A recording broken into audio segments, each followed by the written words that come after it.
Hello, and welcome to uh, December's Google Workspace webinar. My name is Josh, and I will be your guide today along this adventure. Today, we are going to cover a couple different topics. I had a very hard time. Google's been releasing a lot of very interesting items, updates lately, and I had a very difficult time choosing just one, so I chose a couple that I thought were pretty interesting. First and foremost, back where you clicked the link to get into this video, there should be additional links. All four of these links that you see on your screen right here will be included back there as well. The two items that we're going to talk about today are a new addition to the security SSO area that Google recently released back in November. And then just yesterday, they released a new update for the security slash API controls. And I wanted to list both. The following are at the bottom of the screen, there are two other URLs you'll notice. One is for the workspace updates, and then the other is for the release calendar. All this data comes from there.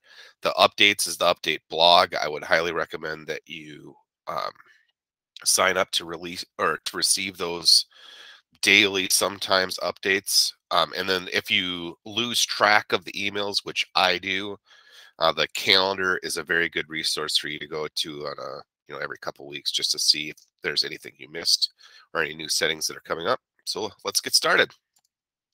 Demo time. All right, so the very first one I want to cover was the SSO change, and it's pretty interesting. This was in beta for quite a while, had a lot of clients ask about it. And to give you, you can read all the information here and on the update, but to give you a summary, basically what Google is now allowing us to do is to um, create organizational units of users and then assign a particular type of single sign-on to those users. In the past, it was all or nothing.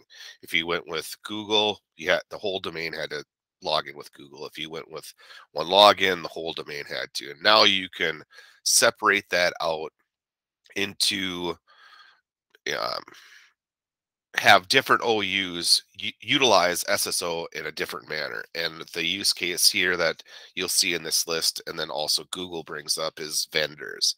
So let's say your domain is pretty locked down. You created a OU for some vendors to get access to some Drive data. You've thoroughly locked down those accounts so they can only get into Drive, and you want to save some money from your SSO provider licensing. So put them all in an OU, utilize Google's SSO feature. It was it will still provide a level of security. It will save you some money from licensing with your primary SSO provider. Um, the availability for this is across the board pretty much. Every SKU that I see has access to it, which is awesome. And then this is an older update. It's from back in November. I wanted to bring it up and advertise it right now.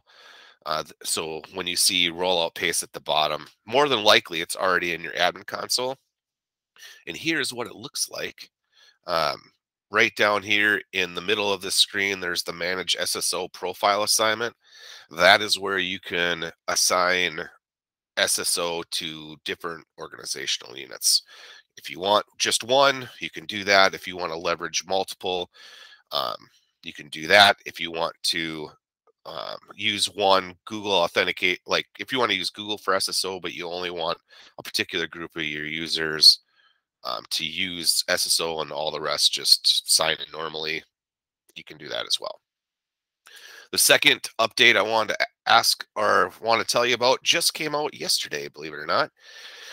And again, you can read through all of this and the actual update from Google. But to summarize, under security and API controls, that area is under intense scrutiny right now from Google. It isn't that it's lacking data, it's giving you tons and tons of data. It's just kind of hard to parse through all that data.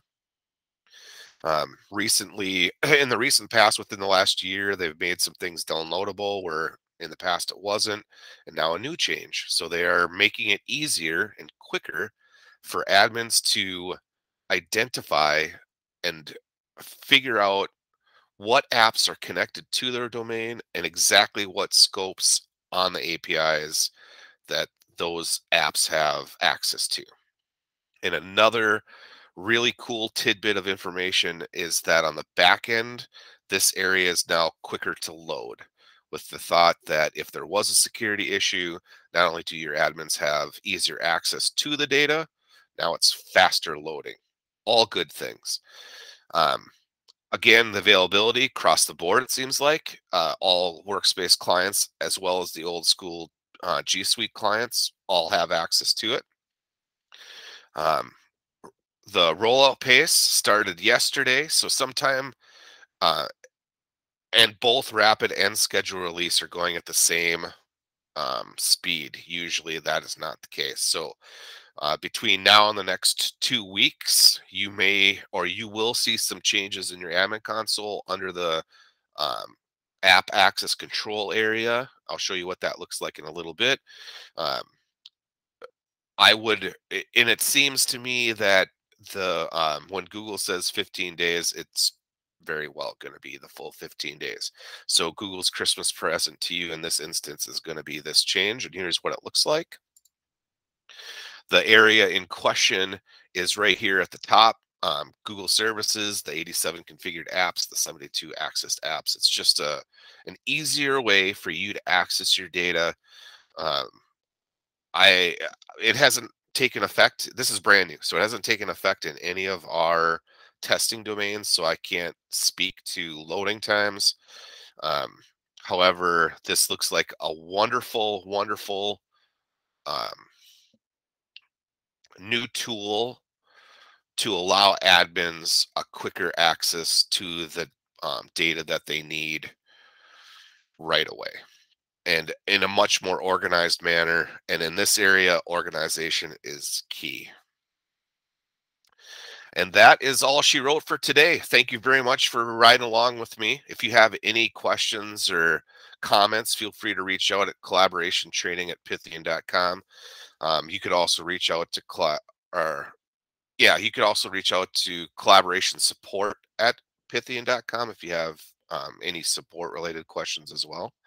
Thank you very much again. Take care. Merry Christmas and happy holidays to everyone. And we'll talk again next month.